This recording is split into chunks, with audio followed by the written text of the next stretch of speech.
అనంతపురం ఉమ్మడి జిల్లా సింగనమల నియోజకవర్గం సకలం చెరువులో యువగళం పాదయాత్ర సాగుతోంది. ఈ సందర్భంగా బీసీ సామాజిక వర్గ ప్రతినిధులతో తెలుగుదేశం పార్టీ జాతీయ ప్రధాన కార్యదర్శి నారా లోకేష్ ముఖాముఖి నిర్వహించారు. ఈ సందర్భంగా బీసీ సంఘాల ప్రతినిధులు పలు సమస్యలను లోకేష్ దృష్టికి తీసుకొచ్చారు. టీడీపీ అధికారంలోకి వచ్చిన వెంటనే బీసీ యువకులకు ఉద్యోగ కల్పనే ప్రాధాన్యత ఇస్తామని, బీసీ యువతను ప్రోత్సహించి పారిశ్రామికవేత్తలుగా మారుస్తామని లోకేష్ హామీ ఇచ్చారు.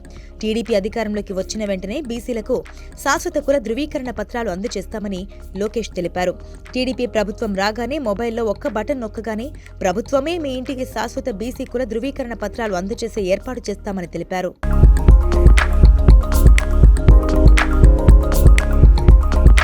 నాలుగేళ్లలో జగన్ ప్రభుత్వం బీసీ కాలనీలను పట్టించుకోలేదని నారా లోకేష్ తెలిపారు.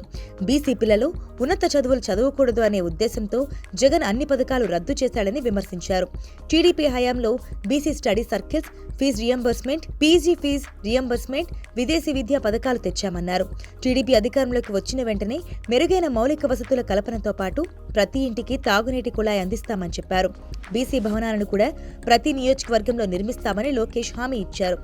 బీసీలు ఏ వృత్తి ఎంచుకున్నా వెంటనే సబ్సిడీ రుణాలు అందిస్తామని లోకేష్ భరోసా ఇచ్చారు.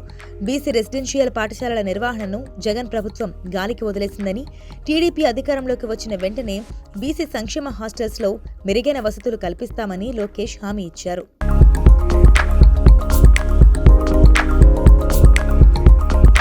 వైసీపీ ప్రభుత్వం బీసీలకు తీవ్ర అన్యాయం తలపెట్టిందని లోకేష్ విమర్శించారు.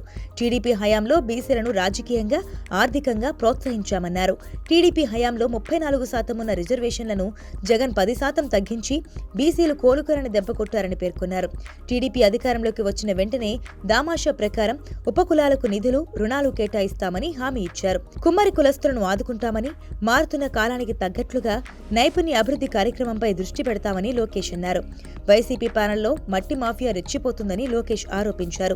తన పాదయాత్రలో పాల్గొన్న 16 మంది బీసీ సోదరులపై సింగనమల ఎమ్మెల్యే భర్త అక్రమ కేసులు పెట్టించారని ఆరోపించారు. రాష్ట్ర వ్యాప్తంగా 26,000 మంది బీసీలపై కేసులు పెట్టారన్నారు. టీడీపీ అధికారంలోకి రాగానే బీసీ రక్షణ చట్టం తీసుకొచ్చి న్యాయ పోరాటానికి అయ్యే ఖర్చు కూడా ప్రభుత్వమే భరిస్తుందని నారా లోకేష్ హామీ ఇచ్చారు.